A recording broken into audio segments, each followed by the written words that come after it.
pre-holiday. That'll be on the 22nd. So that's our schedule. And today we're very happy to welcome Janine Rose. Janine is the pastor of the United Methodist Church here in Veta, and well known, of course, around our circles. But she just told me that this trip that she had completed in September had been on her bucket list for 30 years. And so that she finally got to have this come true, and she's going to talk about her journey, what it was like, and some of the different aspects of it. And so anyway, I know you'll enjoy it, and thank you all for coming. Thank you.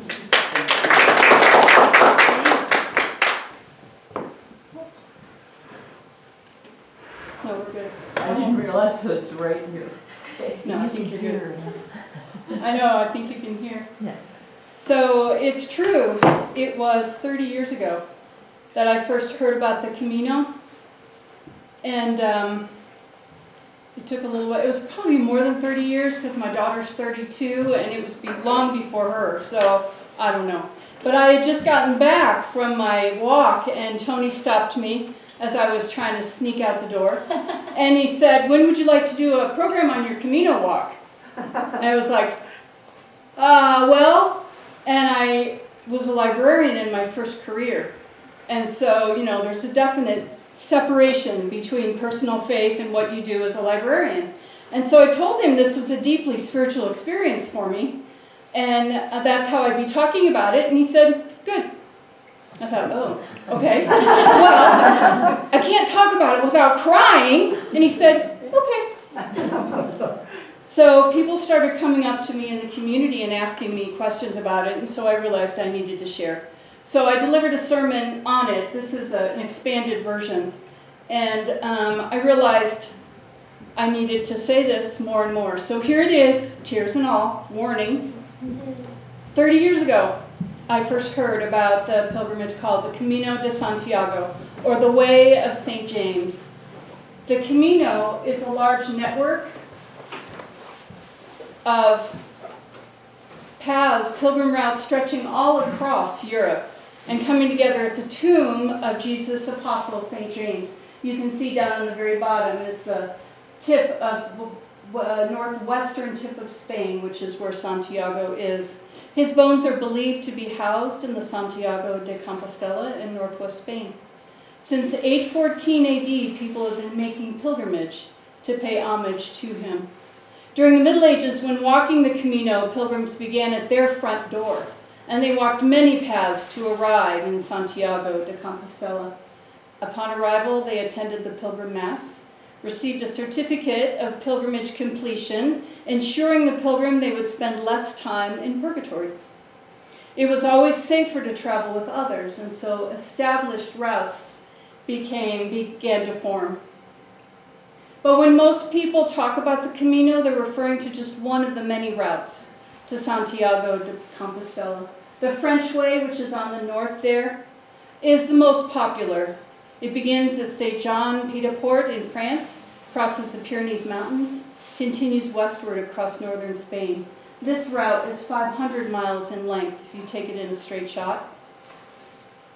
I couldn't really say why I felt so called to walk this ancient pilgrimage route, but from the first time I heard about it, the idea of walking the Camino nestled in my heart, and it just stayed there. I was busy raising my daughters, and the dream remained just a dream for many years. Because the term bucket list hadn't gained popularity yet, it just remained a dream. I was raising my daughters as a single parent, and when I had launched them out into the world, then I finished my own Master's of Divinity, was appointed here in Veta at the United Methodist Church, moved here in 2016, and began my second vocation as pastor of our small congregation. 6 years ago, I overheard a conversation at a clergy gathering. A woman I did not know was talking about just returning from the Camino. She was planning on starting a side business where she would guide people on the walk. My heart leapt. It was one of those conversations where every other conversation in the room silences, and I found myself leaning closer and closer to her to hear everything she had to say. When she got up from the table, I followed her into the bathroom. When she came out of the bathroom stall, I was there, poised, waiting. I shoved my card into her hands, told her I wanted to go with her and walk the Camino. The poor thing, she barely had time to wash her hands before I cornered her in the women's restroom. But she didn't run away. She didn't call the authorities. Over the years, she would let me know that she hadn't forgotten me. When COVID came and ravaged Spain, it all but shut down any pilgrimage on the Camino. And when I heard from her last year, the Camino was slowly reopening, and she had scheduled her first trip. She wanted to take a small group of clergy women for the first time. There would be 8 of us. Did I still want to go? Did I still want to go? Yes. My planned Israel trip had been delayed 3 times due to COVID. Now I would end up traveling these 2 places in the same year. Okay. To pay for the trip, I applied for ministerial education funds through my United Methodist Church conference, and I started planning. As I prepared myself, I kept asking the question, could I articulate exactly why I was going to walk on this ancient pilgrimage route? Not really. I just knew I needed to go. I needed to walk where so many had walked before as they were seeking what? Healing, a closer relationship with God, an opportunity to reflect on their lives. There are so many reasons to pilgrimage. This trip was going to be an introductory experience. We would walk the last 100 kilometers along the French route.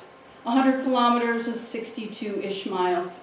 That was the minimum length to be recorded as a pilgrim and receive the Compostela, the certificate of completion. My kids helped me buy my pack and my poles. I had 3 shirts, 2 pairs of pants. I would alternate between them, washing them at night in my room, hanging them out, light jacket, fleece jacket, hat, sunglasses, walking shoes, relaxing shoes, hiking poles, blister care, just in case. I began walking around La Veta to get ready. I increased my mileage each day. Then 2 weeks before I was to leave on pilgrimage, I tweaked my knee getting out of an Adirondack chair. Yes, getting out of an Adirondack chair. It's like when you hear people say, I bent over in the shower to get the shampoo and I tweaked my back. It hurt to walk. Lots of treatments, KT tape and a leg brace, and I could walk a little better. I knew there were going to be many hills, and I was struggling here in the La Veta Hills. Could I do this walk? Lots of praying. Okay, God, what do we do now? I had trip insurance. Do I cancel this trip? Do I try to reschedule? No, it was clear I was supposed to go. So I went. Most of us flew out of Denver. One person was from North Carolina, one from Albuquerque. One was joining us from her vacation in Portugal. We converged in Madrid and flew to Santiago. I knew 4 of the other 7 women. My roommate was Margaret, there on the far left. She was my former immediate supervisor. We called ourselves the Camigas, buddies on the Camino. There were 6 United Methodist clergy, 1 United Church of Christ clergywoman, and 1 nurse midwife. There were several symbols that were part of the Camino experience. The shell is a symbol of a pilgrim, a peregrino. This comes from tradition that says when the body of St. James washed ashore in northern Spain, the boat was covered with large seashells. In the Middle Ages, pilgrims would walk, and they would stop at homes and be given a food amount the size of a large seashell. We were given our shells to wear on our packs, indicating we were on pilgrimage. We were also given a passport to carry with us. We needed to have 2 stamps per day, have the days dated, and it became a game to stop and ask for a sayo. We stayed in bed and breakfast, where breakfast and dinner were served. We ate what was called the pilgrim's meal, simple and very good meals. We settled into our first pension and got to know each other. Monday was the rest day before we began our walk. I set my intention of being fully present to each moment, remembering to not only look up and around, but look down. This rest day included an opportunity to shop for last-minute provisions and a tour of the stunning Benedictine Samos Monastery in nearby Samos.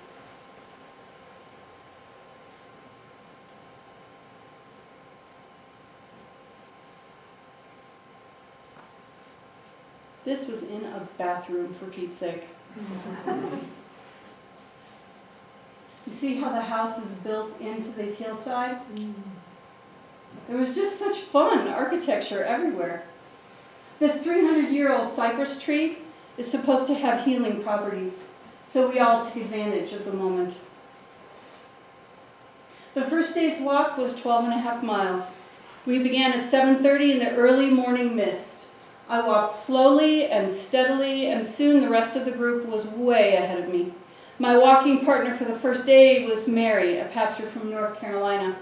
She walked at my pace only because she stopped often to take pictures.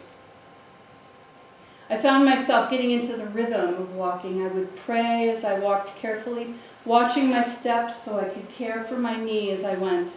It was going to be a long day, and I wanted to be very careful. Our luggage traveled ahead of us to the next stop. That made us vanagrinos because we didn't carry everything on our backs. Here's my pink flowered suitcase on the very bottom. We carried our water, snacks, and extra supplies in our backpacks.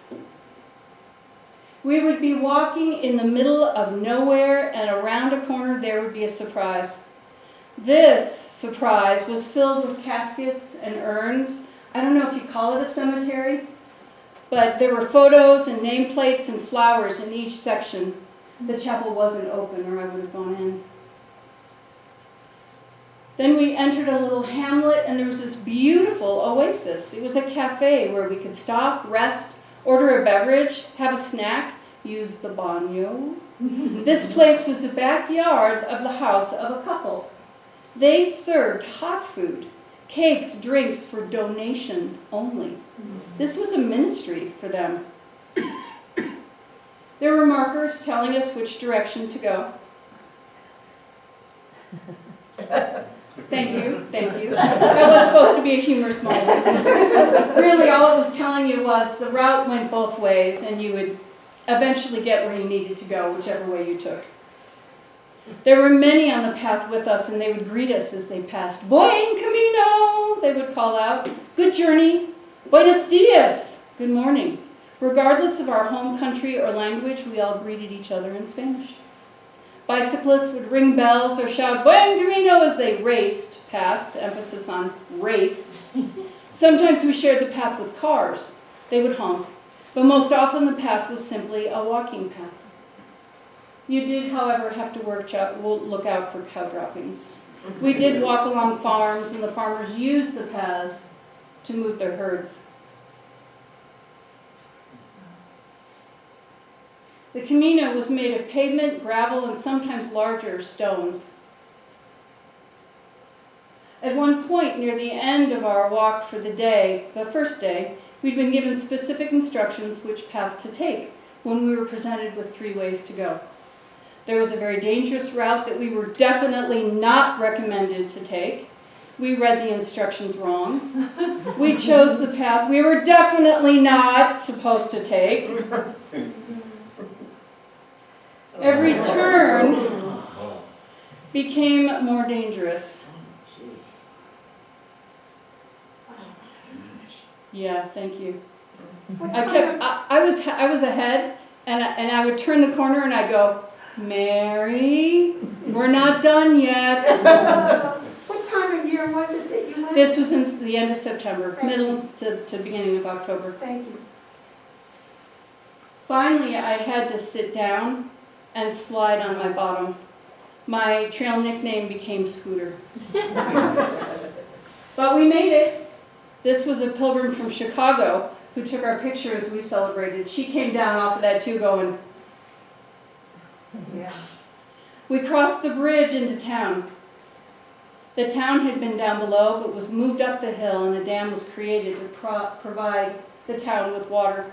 Mary and I were the last to get in because of our little detour. I was pretty sore that first night, but I was so proud of the work I had done.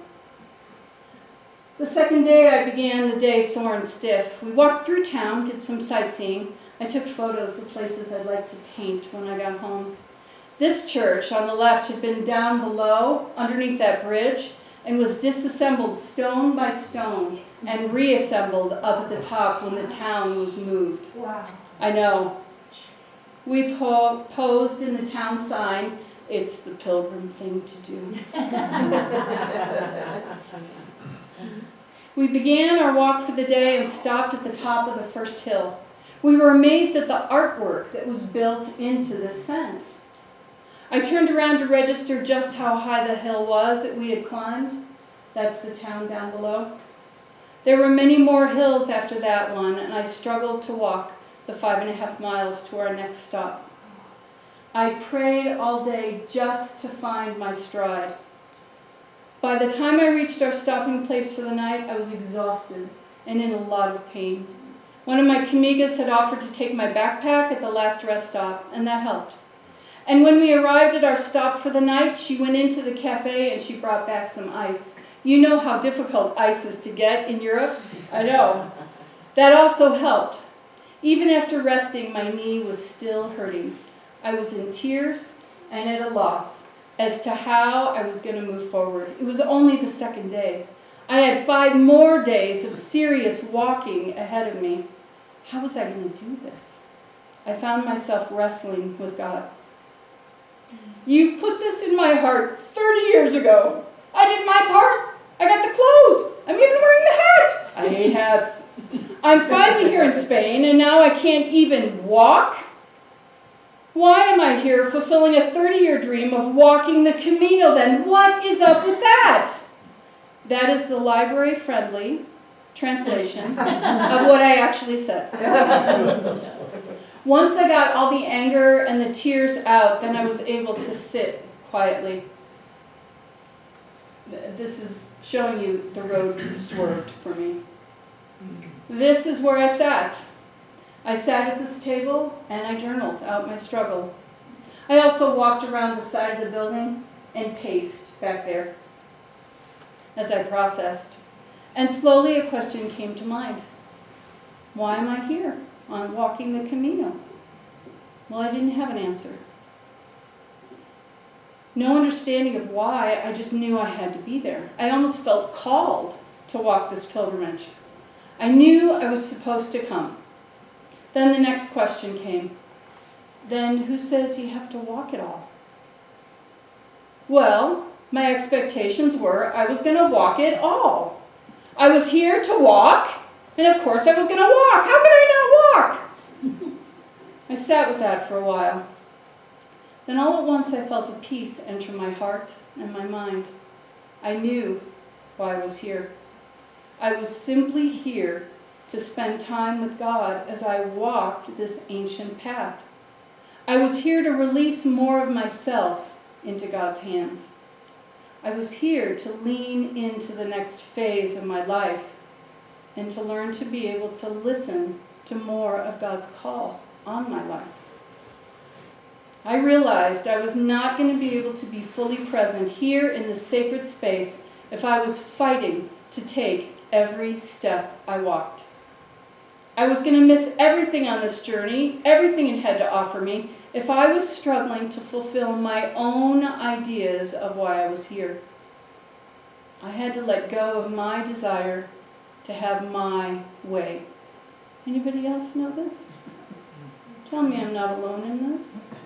I had to let go of the 30 years of ideas that I had about what this time was going to be. I had to let the Camino be what it needed to be for me. And then I remembered something I had read as I prepared for this walk. There is no right way to walk the Camino. That evening at dinner, I shared my struggle and my learnings with my camigas. And as I shared with them, I realized I didn't like feeling so vulnerable. I realized one of my lessons here was to ask for and accept help. It was now very clear I needed to get help when the big hills came. So each evening I studied the map for the next day. Do you see the yellow? Yeah. Those are hills/mountains. I rode taxis up and down the big hills. I walked the rest of the way to our destinations. Do you see the fog? Wow. I know, it was like that every morning. It was lovely. You could feel it on your face. I mean, we who live here, it's like, moisture. I listened to my knee, and I stopped to rest when I needed to. I found out when it was all done, I walked 5 or more miles each day. I walked and I taxied with Margaret. I got to know her as more than my former boss. We celebrated the hills as we walked them. She stopped when she needed to, and I found there was always something beautiful for me to see as I stopped. She made a new friend here. Aw. And then as she was bonding with the puppy dog, I found this fence just across the road and marveled at the rocks, how they just were inserted so beautifully in the moss that was growing. Would I have seen that? But what I really found was when I didn't hurt and when I didn't force myself to push through the pain, I could be fully present as I walked. I fell into beautiful rhythms of quiet, silence in my head. No thinking about the next thing, no conversations with myself. I just was. That's me taking a picture and someone taking a picture of me taking the picture. But look at those forests. And they smelled as good as you think they did.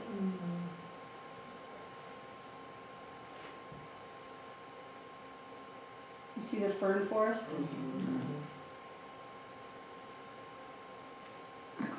Beautiful architecture. Just stunning. Adore. Lovely.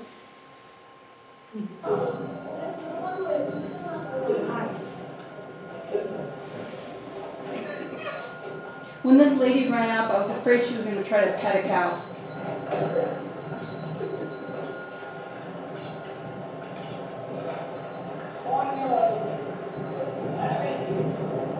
Did you hear the different languages?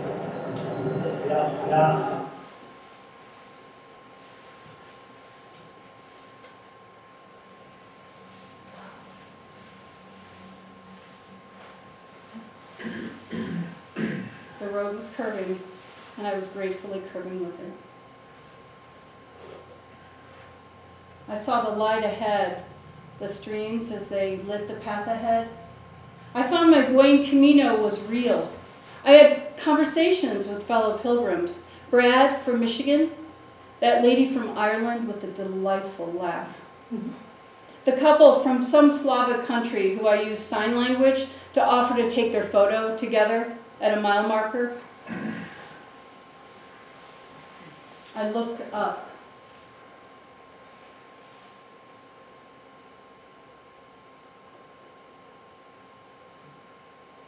Cafe con leche.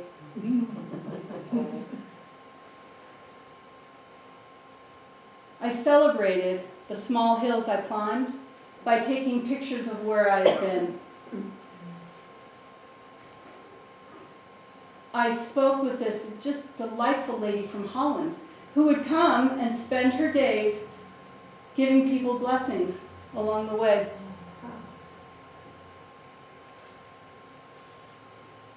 I looked up more. This was only there. I had only enough time to turn around and say, "Rainbow!" And I turned back around and it was gone.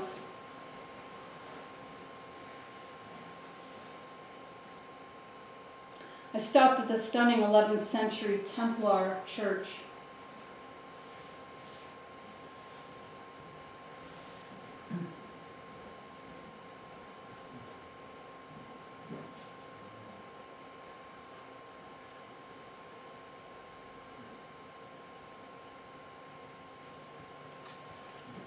more coffee for me.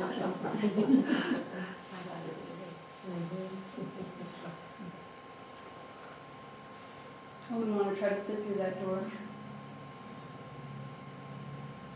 I rested when I had the opportunity, waving to people as they walked by.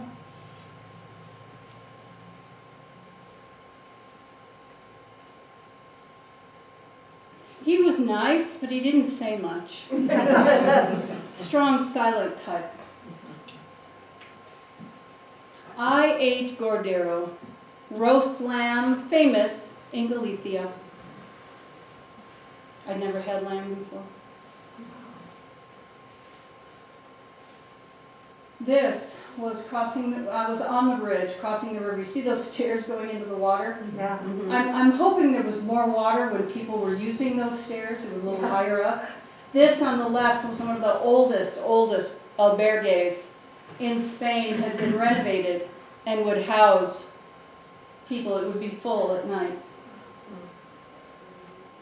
I contemplated how many people had crossed this bridge.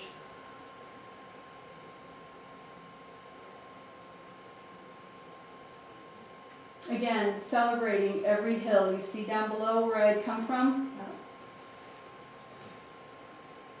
We all moved at our own pace. Coming together at night. And yes, I ate octopus. I sent a picture to my kids. What? You ate octopus? And then I sent them a picture with the suction cups up close, just to freak them out.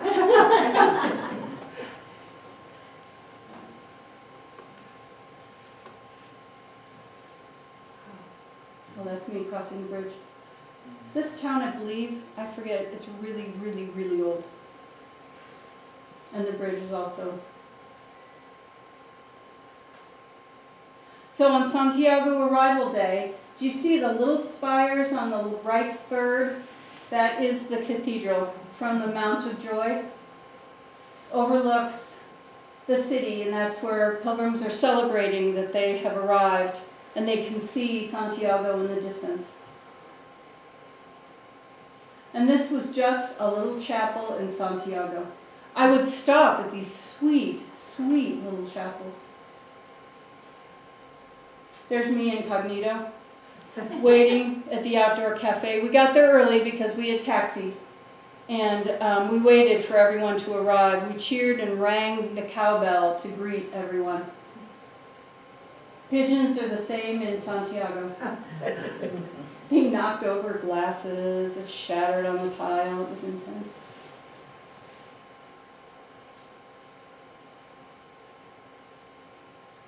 There was two of us had arrived, and so we greeted them as they came in. And then almost all of us arrived. We were waiting for the last two to come. There is the Santiago Cathedral. And there's the courtyard where everyone gathers. It's kind of a meeting place. And we had all arrived and had someone take our picture in front of the cathedral.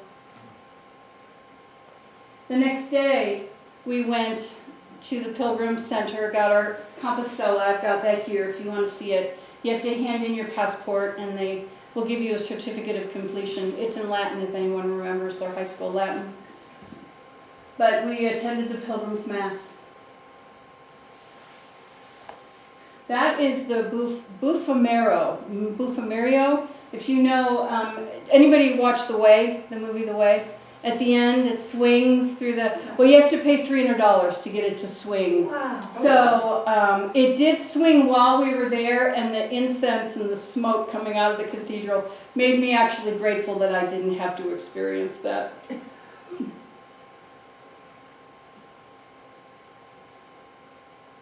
This is the Jubilee door. It's only open on Jubilee years, which is when St. James's birthday lands on a Sunday, or his feast day lands on a Sunday. And the Jubilee year had actually been last year, and because the Camino wasn't fully open, the Pope had postponed it and opened it for this year. So you can only go in through there on Jubilee years. So I went in. Doesn't it remind you of, there's a story of a man called Brady, right? When they're all sitting there looking at each other through the, what was that show? Brady. Brady Bunch. The streets in Santiago were very narrow, and yes, cars and vans and people all traversed the streets. It was kind of exciting to watch them, two of them trying to go through at once. This you could only see at night. The shadow casting down from the mirror made it a pilgrim, and the pilgrim shadow legend says he's waiting for his love. I know, isn't that fun? Yeah. There was a man who only spoke German, and I had German in high school, right? So we're between that and sign language, we deciphered the legend, so I was able to understand what he was trying to tell me. The light is only on in the cathedral on a Jubilee year, and so there it was. This was a beautiful monastery, Hosperida San Martin Pinario, 16th century monastery, and part of it's converted into a hotel. But that's where we ate when we were in Santiago. And then the next day we went to Finisterre, the end of the world, that is kilometer 0. And so it's tradition for you to pose for a picture right there at the end of the world. And that was around the corner. Fishing for sea glass.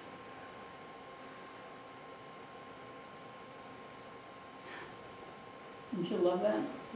It's just so beautiful. The architecture, of course, was so different. I had many.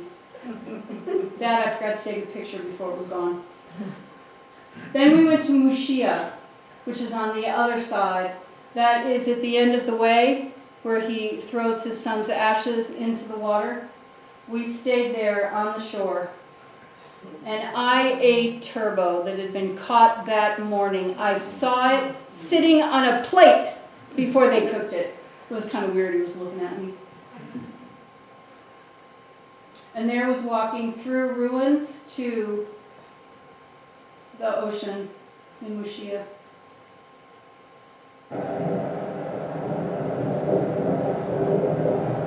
See that guy standing on the rock?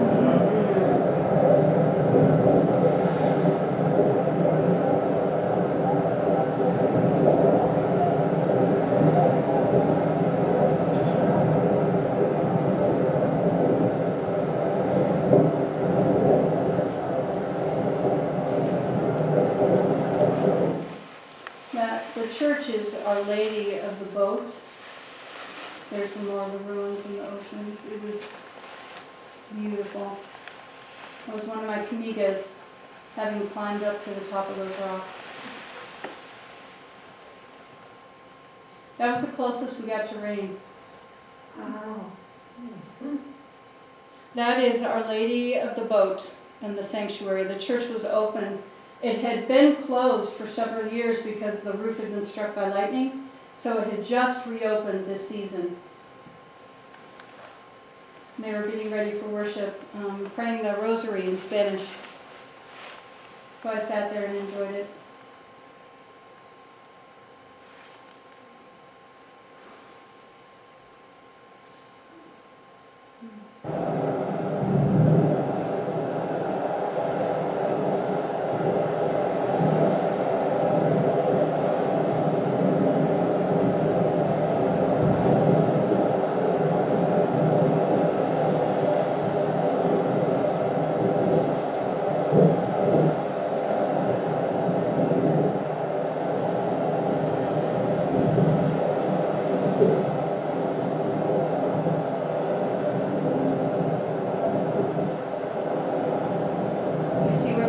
Would come in at high tide. There beside that rock is a little puddle. And that night, we were right there on the ocean on the other side of town and slept with our windows open, of course, so that we could hear the water.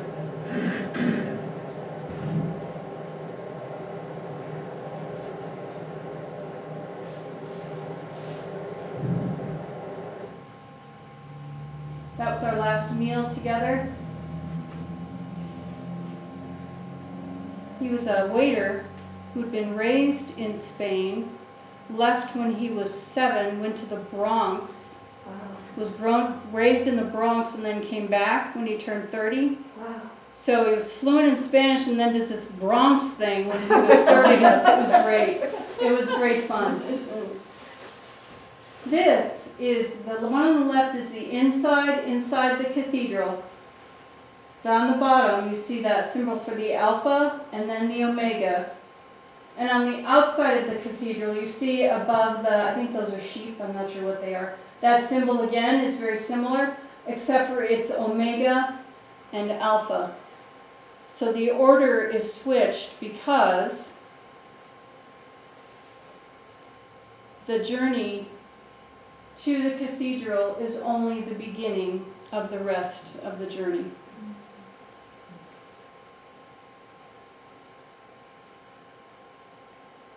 The Pilgrims Museum gave the whole history of the Camino, and all of these walking sticks standing in this display under the sign Altria, meaning onward, meaning this is the rest of your journey.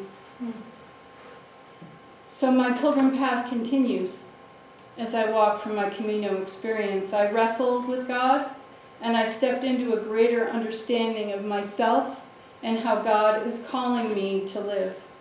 The blessing of silence remains. I'm looking down more, looking up more, as well as looking around, and I'm paying attention more, wondering what blessings and gifts are to come as I continue walking my Camino here in Veta, Colorado. So stay tuned. Wow. So do you have any questions?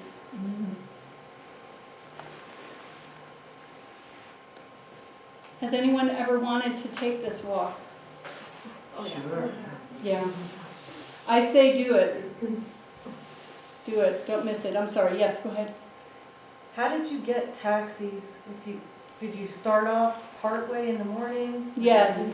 In larger communities, or even at some cafes and bars, they would have a sign up with taxi and the phone number. Usually, you didn't have to dial the 9 numbers and hope you get somebody who knew English. And so, because I don't know Spanish, and so I can do buen camino and, café con leche, of course. But they would often call for you, and then the taxi would come. They would tell you how long they would come, and they would take you to wherever you needed to go. So it worked really well. It was just timing it so that I knew I was in a larger community when I needed to take my breaks.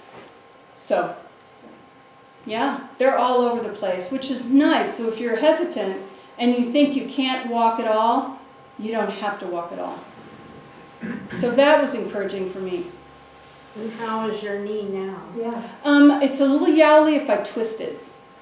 But I got some lovely assistance. I called in experts, and if I twist it funny, it's a little yowly, and it doesn't like weather. So I'm probably going to have to deal with it, but I'm still in denial. Yes. Is there anything you would change, if you could, about the experience? In the beginning, when I was fighting on that patio, I wanted to walk the whole thing. And what I had thought was I would do this introduction, and then in a few years I would go back and walk all of it. And at that point I was thinking, but you know what? The lessons I learned, I couldn't have learned if I was walking at all. Plus the blisters were ugly. My friends had ugly blisters. No. It was, no, I don't regret it because it was the Camino that I was supposed to have. And it continues. I mean, truly, it continues. Which, I thought, I'm home, I'm done, next. No. So, I don't think I would have changed anything. I ate fish with bones in it. I ate lamb. I had really good wine. Don't tell anyone. I don't think I would. It was what it needed to be for me. It's amazing the surrender. You could surrender. Well, I sat on that patio for 4 hours. It was a long process, and I had to continue to surrender as I went, because I would have those moments. You know, as we were approaching Santiago, I think, I don't deserve to get a Compostela. You know, I shouldn't be getting one because I didn't walk it all. And then it was, no. So it was an ongoing surrender. A lot. Beautiful. A lot. And I don't surrender gracefully. I don't. I cry ugly, I surrender ugly. It's just, Oh. did I see another hand? Yes. What was the night sky like? It was beautiful. We stayed in some towns, some cities, and that was kind of a shock. You know, you come from being out in the middle of nowhere, and then you're in this big city, and with honking cars and lots of noise. And but when we were out in the country, it was stunning. It was beautiful. And then the fog or the mist would roll in halfway through the night, and then you'd wake up and you'd just be enveloped in this cloud. They often wouldn't burn off till noon, and that was really nice, because sometimes it didn't get really hot, but there were a couple days where it got a little warm. Yeah. I was grateful for the hat that I didn't like.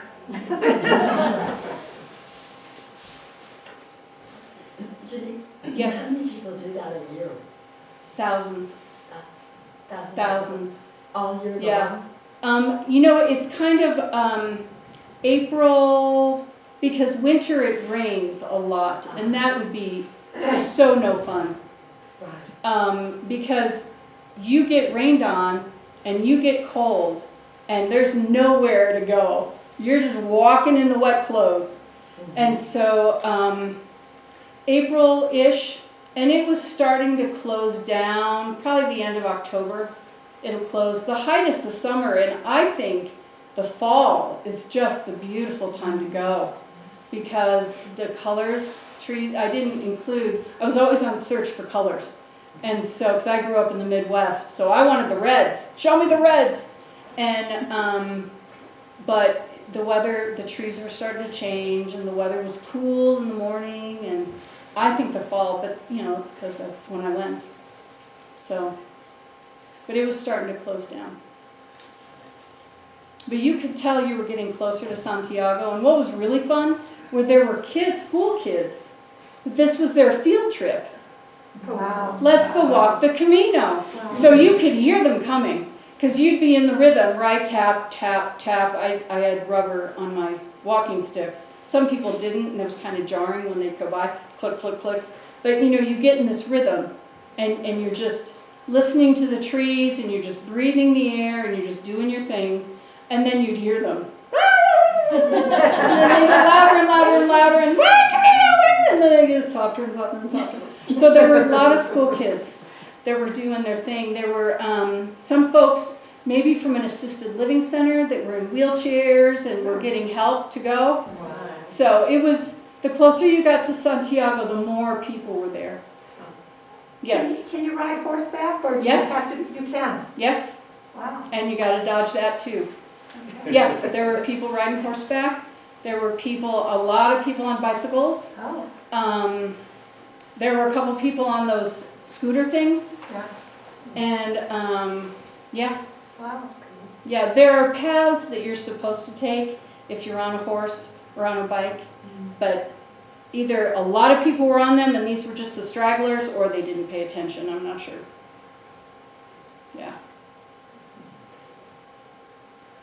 Yes. I hear part of the experience is the people you meet along the way. Can you tell us a little bit about the people you met? That was fun. That was really fun. There were people who started when we started, and so we were kind of in the same rhythms.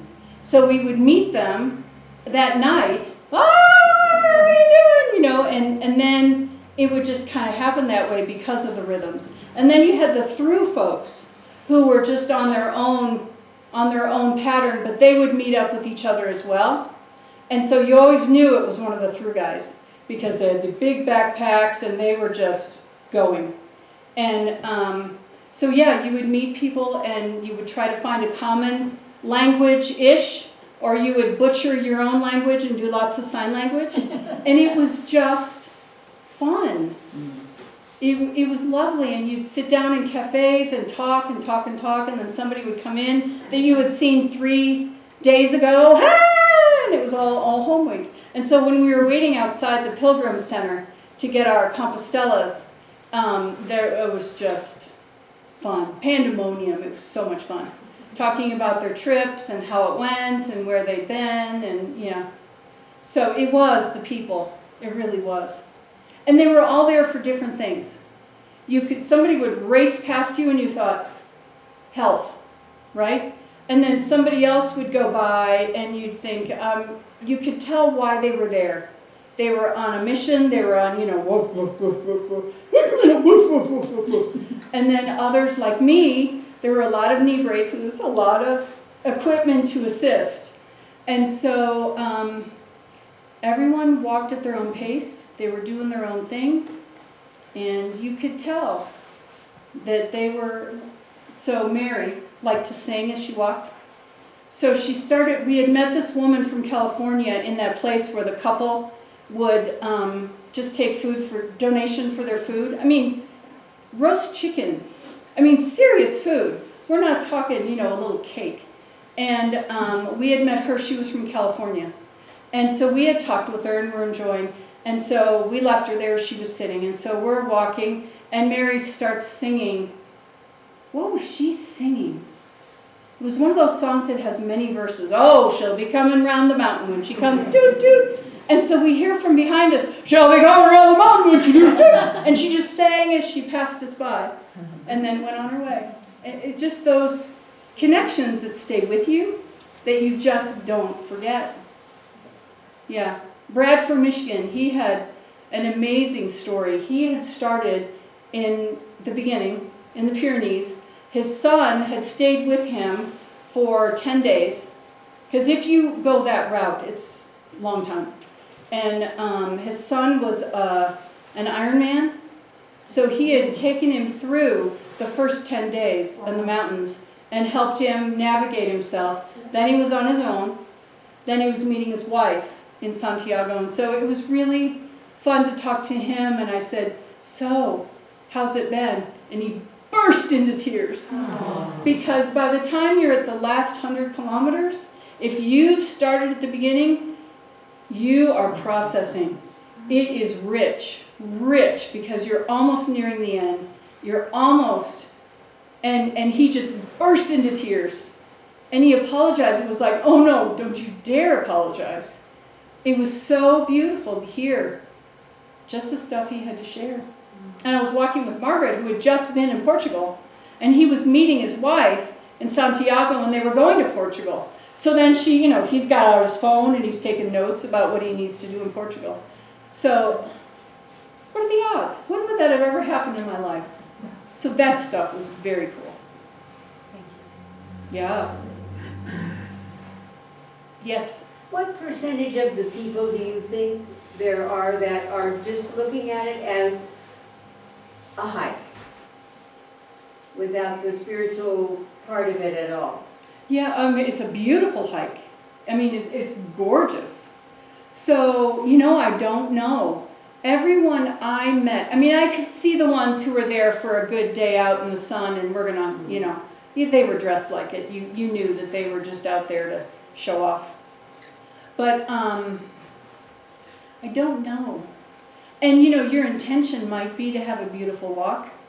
Yeah. But the Camino, there's something going on there. Mm-hmm. It's in the air, it's in the trees, it's in the ancient, it's almost palpable. Mm-hmm. So you could maybe not be aware of it and, go on your merry way and then get home and say, I wonder what just happened. I don't know. There are a lot of people who go after Margaret had just been through cancer, chemo, was getting her strength back, so she was there, and the leader, poor lady in the bathroom who I accosted, her second time was after she had just gotten over breast cancer treatments, and so she went and just did a little section of it to to get, to celebrate her healing. So I think there are as many reasons to go as there are people. And I could never say why I was going. I just knew I had to. So was it to learn surrender? To continue to learn surrender? To every day continue to learn surrender? Every moment? Oh, man. Yeah, I don't know. How did you originally find out about the Camino? I can't tell you. Oh, Isn't that the wildest thing? I used to listen to NPR a lot many, many years ago. It could have been on an NPR thing. I know whenever Shirley MacLaine's book came out, do you remember her Camino book? That was in the 90s. I read that and gobbled it up. But I had known about the Camino much longer. I don't remember. I just knew it was like, I'm gonna go. And that's all isn't that funny? yeah. But then it would come up through the years. And then, of course, when the Way movie came out, I just gobbled that up. We have it, don't we? Own it? Yeah. And I just gobbled that up. And then anything I would hear after that. I would read books along the way, but I can't tell you. Isn't that weird? Maybe I was born wanting, I don't know. I don't know. Do you have a book you could recommend about the Way? Yes. This one I really love. It's going to be a spiritual journey. Joyce Rupp, do you know her? She wrote this called Walking in a Relaxed Manner. I bought this, I don't know if we own it, but I was able to I got like 8 books through the library. I just typed in Camino de Santiago and got a bunch of books pulled in, and we had several here that talked about it.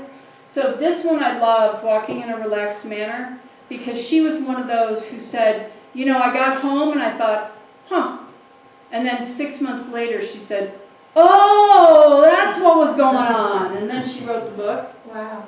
So I really enjoyed that one. John Alexander Shia, I don't know if anyone knows about him. He's an interesting man. He wrote something called Returning from Camino that was really helpful for me stepping back into home. We ended up staying 2 more days. Our flight was late out of Santiago, so the Madrid flight left without us. So then we had to reschedule. So then we had to spend the night in Madrid, and then we had to miss it. And so it was an adventure coming home. So I had time to kind of decompress. And so I got his book on Kindle and was reading it as I was coming back. But everyone is going to tell it differently. You're going to have the ones that do the travelogue and say, take 3 pairs of underwear, and so it's whatever you're after. Whenever I pick a book like that, I get it, I look at it, I give it 50 pages, and then I go, okay, yes or no, and that's just, So you'll know the book. Spoken like a true librarian. It's in my blood. I can't help it. It's still there. Yeah. Yeah, I can't help myself. I'm a former librarian, or as I call it, a recovering librarian. Oh, who would want to do that? No recovery here. Yeah, no, I get it. I get it. Yes? I just appreciate how you express that you let more of yourself go, as in doing things my way, wanting life to be my way, and learning to surrender. Yeah. That's one of the most beautiful aspects of this for me. Thank you. Yeah, it was an amazing gift, and I did not go willingly. But I'm so grateful that I did. That's why I think about that, sitting there in that chair, and I remember. Yeah. Yeah. Bottom line, if you have the desire to go, then work toward it.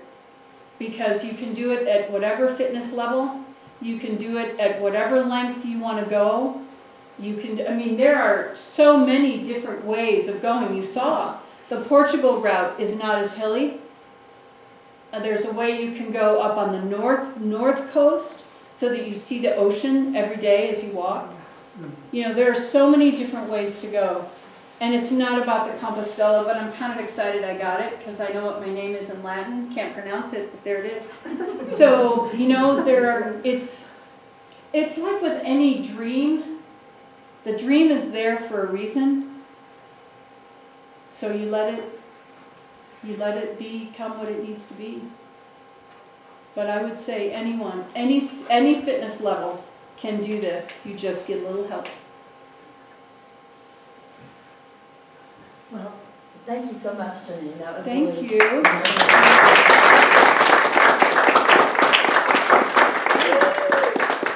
Thanks for all the questions and everything. So nice to see all your faces. Thank you. Thanks, Tony, for bullying me into doing this. Yeah, thank you so much. I was really looking forward to this for ages, and so thank you for agreeing to do it. Thank you. Yeah, so special. Thanks. Is it I've got stuff up here if you want to see it. So it'll be videotaped and available.